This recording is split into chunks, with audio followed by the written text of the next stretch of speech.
The story begins, and we see a man named Clyde Shelton, who is an engineer by profession and has a happy family. His family includes his wife and his innocent little daughter. Clyde lives with his family in Philadelphia, and his life is going very well. But one night, two thieves break into his house. Their names are Rupert Ames and Clarence Darby.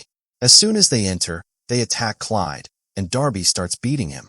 On the other side, Rupert is stealing things because he came here to commit robbery. But Darby is a psychotic man, so he keeps hurting Clyde for no reason. Then he ties up Clyde's hands and legs, and also puts tape on his mouth so that he cannot scream. But even this does not satisfy Darby. Then he goes to Clyde's wife and assaults her in front of Clyde, and after that, he kills her. And while leaving, they also kill Clyde's innocent daughter. After witnessing all this, Rupert is shocked because his plan was only to steal, but Darby crossed all limits. Then Darby starts beating him too. After some time, we see a lawyer named Nick, who is talking about another case because he is a very good lawyer. As soon as he reaches his office, he meets the district attorney named Jonas. Then they start talking about Clyde's case. Nick says that he is ready to fight the case. Then everyone tells him that Clyde is waiting for him inside. Nick meets Clyde, and Clyde starts explaining his terms and the important points he has written down, which he wants to present in court so that both criminals can receive the harshest punishment. Then Nick takes the paper from his hand and says that he has already studied the case and has talked to Darby. Darby is ready to take all the blame on himself, so Rupert might get a harsher punishment, but Darby will get only 5 years in prison, or maybe even less. Hearing this, Clyde gets furious and says what kind of justice this is. After saying this, he leaves. The next day, Nick goes to court and presents all the arguments before the judge. The judge agrees to proceed with the hearing, and soon Rupert will be presented in court where he will confess everything, and Darby will easily get away. Nick then comes out of the court, and his colleagues praise him for doing a good job and tell him to continue working like this. At that moment, Nick sees a lot of media people asking questions about the case, what is happening, and what will happen next. Then Nick notices Clyde, who is very upset. He wanted justice for his family, but he did not get any. The man who committed the crime will roam free and receive very little punishment. That is why Clyde is deeply disappointed. Nick ignores all this and goes home. His wife is pregnant, and they spend some good time together. Time passes like this, and before we know it, 10 years go by. Then we see Nick and his wife Kelly again. Kelly is complaining because Nick spends most of his time working and does not give time to his family. She is very upset about this. Then their daughter comes and starts talking to Nick. Nick says that there are many bad people in the city, and he has to put them in jail. If he becomes careless, crime will increase. After saying this, he tells Kelly that he has brought many DVDs, so they should watch movies, and if possible, he will also try to watch one with them. Then they go toward the prison because today Rupert is going to be executed. He will be put to death in prison. Everyone sits there. Along with Nick, another lawyer named Sarah is also present. Then a man named Bill comes and sits with them. Nick asks him why he is here. Bill says that Rupert has no family, so he came to be there for him. Someone should be present on his side. Then everything is prepared to inject Rupert so that he can die peacefully without any pain. But slowly, Rupert starts breaking down. He says that he has done many wrong things, but he should not have been there that night. He witnessed everything. 2 innocent people were killed in front of him, and he could not do anything. He says he did not commit the crime, but he is still being punished because he was present there. He calls it the biggest mistake of his life. He also says that the person who actually did this will never live peacefully. While saying all this, Rupert keeps shouting. Then they start injecting him. Everyone believes that the drug will kill him peacefully without pain. But everything goes wrong. As soon as the drugs enter his body, Rupert starts screaming in extreme pain. He suffers terribly for a long time, and eventually, he dies from that pain. Seeing this, everyone is shocked. They cannot understand what just happened. Outside, people start discussing the situation, and even the attorney is there, unable to understand how this could have happened. Till now, something like this has never happened. All the people who were executed before died very easily. Then the officials bring the report, and they find out that a different chemical was mixed into his medicines, which is why Rupert was suffering so much. Here, they notice a message, and as soon as they see it, they understand that this is Darby's doing. So, 2 detectives leave from there, and Nick also goes with them. On the way, They talk about Darby, how even after committing such a big crime, he only spent about 3 years in jail and is now roaming freely. He should have received a much harsher punishment. Then we see Darby, who is sitting at his home, comfortably watching TV. Suddenly, he receives a call from an unknown number. The caller tells him that the police are coming to catch him, so he should run away as quickly as possible. Darby prepares to escape, but by then, the police arrive. Darby starts firing at them and runs toward the rooftop, trying to escape quickly. Then the caller calls him again and says that the police are very close, so he should throw away his gun, otherwise they will shoot him. Darby throws his gun but doesn't understand who this person is who is calling him and helping him. Still, he keeps following the instructions. Then the caller tells him to come near a factory. But as soon as Darby reaches the factory, he sees a police car. He gets into the car, points a gun at the officer, and tells him to drive away. The officer starts driving, and they go far away from that place. Then Darby steps out of the car, and the officer also comes out. And then it is revealed that the police officer is none other than Clyde. He was the one who called Darby because he wanted to punish him and deliberately brought him there. Darby now recognizes Clyde and tries to shoot him, but the gun is fake. Clyde then injects him with something, which paralyzes Darby's entire body. Inside the factory, Clyde ties him up completely and gives him drugs that make him feel extreme pain. Then he turns on a camera and starts cutting his body into pieces. He cuts his entire body into pieces, causing Darby immense pain, and his death becomes extremely painful. Then we see Nick talking to Sarah. He tells her that the chemical found in Rupert's body is very unusual, and only a highly intelligent person could have done this. He doesn't think Darby is that smart, so maybe they should not be chasing Darby, and there might be someone else behind Rupert's death. Then the police find out that a body has been discovered in a factory, so they go there and see Darby's dead body. They find his body parts scattered everywhere, and it is clear that someone killed him in a very brutal way. They report it, and Nick also arrives at the scene. After carefully investigating everything, they realize that Clyde is responsible for this. So the entire police force goes to arrest Clyde. Clyde is at his home, working on his new project. But as soon as he sees the police, he removes his clothes and surrenders himself. The police search his entire house, but they find nothing. They only find a newspaper clipping in which Nick is mentioned. Then they arrest Clyde and take him to the police station. They start interrogating him, but their biggest problem is that they have no solid evidence against him. They have some minor evidence, but it is not enough to prove anything. Clyde could easily get released, so they try to interrogate him in hopes that he will confess his crimes. Then we see Nick's daughter, who receives a parcel at their home. Inside the parcel, there is a cassette.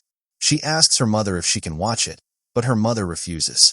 However, the child doesn't listen and plays it. Then we find out that it contains the same video Clyde recorded while killing Darby. The scene is very horrifying, and after watching it, the innocent child gets extremely scared.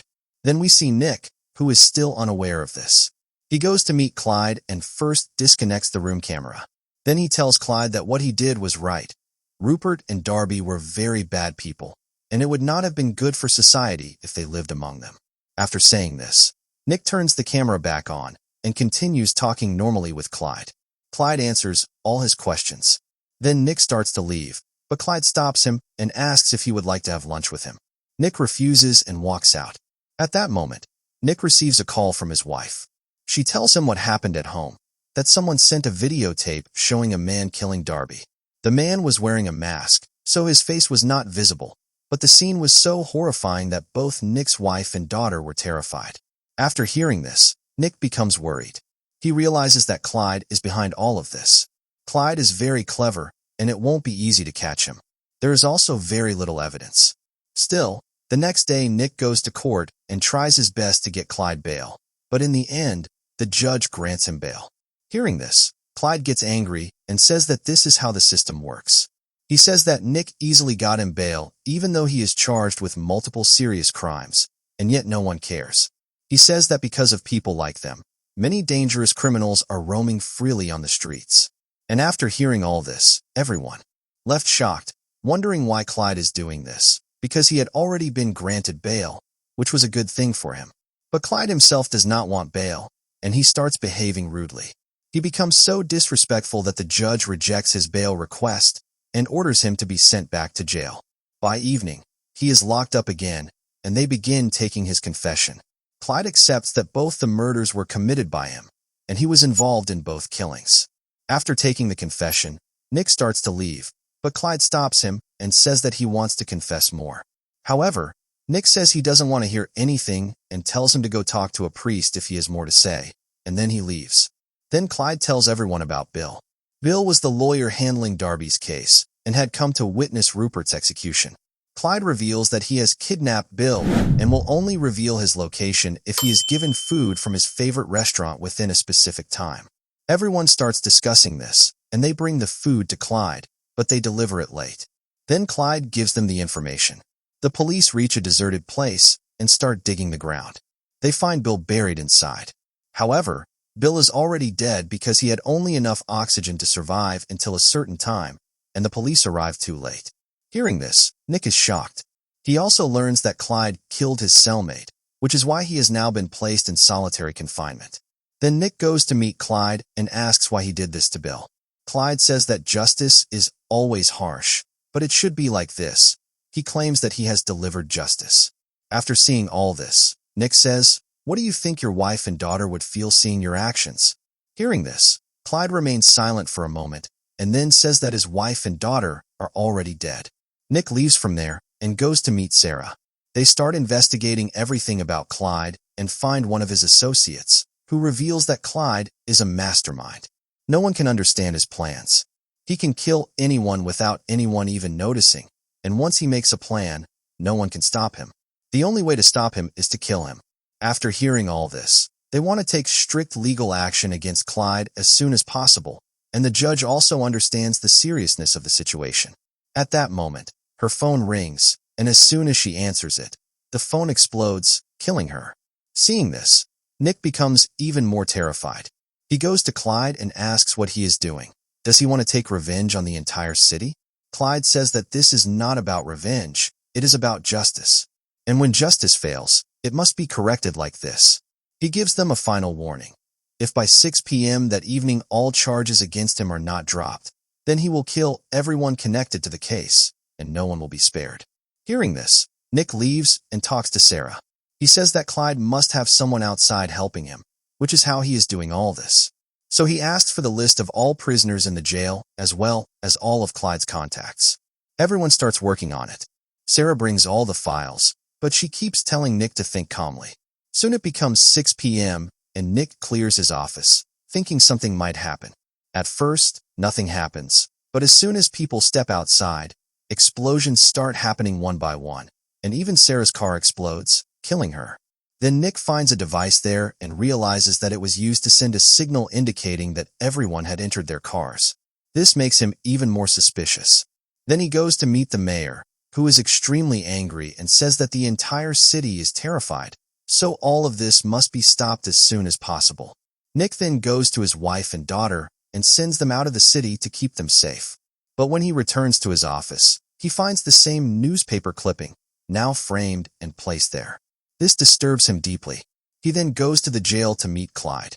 Clyde says that Nick should have agreed to his condition and released him by 6 p.m. the previous day. But now Nick is very angry, and he starts beating Clyde, asking if he even realizes how many people he has killed. Clyde says that this is just the beginning, and he will continue killing all the corrupt people in the city. Their deaths will be on Nick's head. Nick argues that he did nothing wrong. If he had not handled Rupert and Darby's case the way he did, both of them would have been released, and neither would have been punished.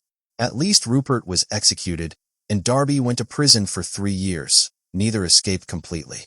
But Clyde says that Nick did not try hard enough.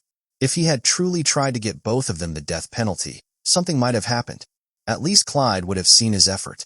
But Nick had already decided that Darby would walk free. Then Nick leaves from there and goes to the graves of all the people who died. While returning, he tells Jonas that all of this is his fault and that so many people died because of him. Jonas tries to calm him down, but as they leave, an explosion occurs there and Jonas also dies. Nick clearly understands that this was not Clyde's doing either.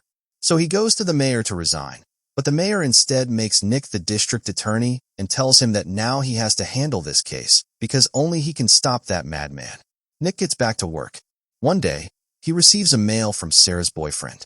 As soon as Nick opens the mail, he finds all the details of Clyde's expenses, where and how much he spent over the past 10 years. From this, he discovers that right next to the jail where Clyde is currently held, there is a property that Clyde himself had purchased. Seeing this, Nick becomes suspicious. He immediately calls the detectives and goes to that house. As soon as they enter, they see that it contains some of the most dangerous weapons in the world. They also find a narrow tunnel that leads directly into the prison. After seeing all this, they understand that Clyde had been using this tunnel to come out of the prison, commit murders, and then return back to his cell so that no one would suspect him. This made it seem like someone else outside was carrying out these crimes on his behalf, while he himself appeared innocent. They also realized that Clyde had intentionally killed his cellmate so that he would be placed in solitary confinement. But now they find that Clyde is missing from his cell. Then they understand that Clyde is heading toward the mayor, who has a public speech scheduled for today. Then we see Clyde inside that same building. He plants a bomb downstairs and leaves. Meanwhile, Nick also arrives there with the detectives and learns the full situation. He has already left 2 officers at the house to keep updating him. The officers inform him that Clyde has already come there. Clyde enters his cell through the tunnel and returns. When Nick confronts him, Clyde realizes that Nick has figured out his entire plan. Clyde says that the biggest explosion is about to happen, and if Nick wants to stop it, he only has a few seconds left to make a deal. Nick says that he is tired of Clyde's deals and tells him that now Clyde only has a few seconds left to live. After saying this, Nick leaves.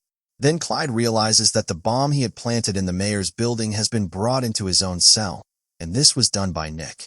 Now Clyde cannot save himself, so he quietly sits down and looks at his daughter's bracelet.